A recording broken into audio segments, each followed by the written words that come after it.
I know a few of my clients are in the process of securing new offers, which means that they're going to have to resign from their original position. And my strong advice is always to resign in style. This will always help preserve good quality relationships with past bosses, colleagues, and it's really important you give as much thought to securing a new role as you do to the resignation process, because a lot of people get this wrong. In the enthusiasm for getting a new role, I'm out of here, the employment might not have been the best experience, they take off, and the steps that you need to take to resign gracefully just aren't followed, and as a result it does a little bit of damage to the person's reputation, and in some cases it might even do a lot of damage. Whenever you resign from a company, the company automatically goes into a process of damage control. How do we replace this person?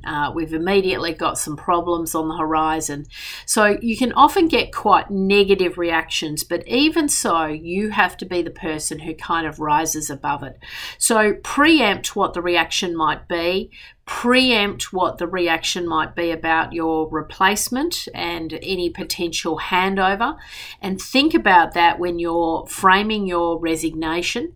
And you really always want to be as complimentary as you can about the people that you've worked with, and look for ways to really end things on a very, very good note. I know I was working in a particular employment situation many, many years ago. I'd only been at the company for a relatively short period of time, about 6 months, and I was pretty keen to move on. It hadn't really worked out the way that I thought it would. The role wasn't quite right. I was keen to go back to Sydney, so I wanted to do a relocation. And so I actually put a lot of thought into my resignation, because I knew that this employer would be incredibly disappointed that I was going to leave.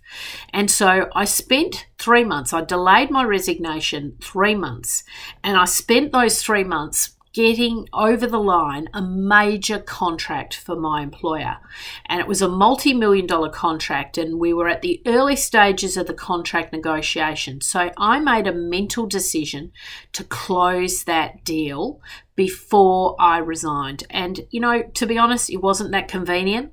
It wasn't that financially beneficial to me to do it, but I knew it was the right thing to do. So I did this. I closed this mega deal, and then a few weeks later I went to the boss, Jim, and I said, look, Jim, I've decided I want to go back to Sydney. My heartstrings are pulling. That's where I'd like to go. I feel like I've, put everything in good place here with this contract. You can transition this new contract to an account manager. And he was A, very supportive, B, delighted for me, and C, never forgot what I had done for that company. And for years later, he was my number one referee. And whenever someone would call and say, Jim, what was Kylie like to work with? He would talk about this magnificent contract that I'd won for the company.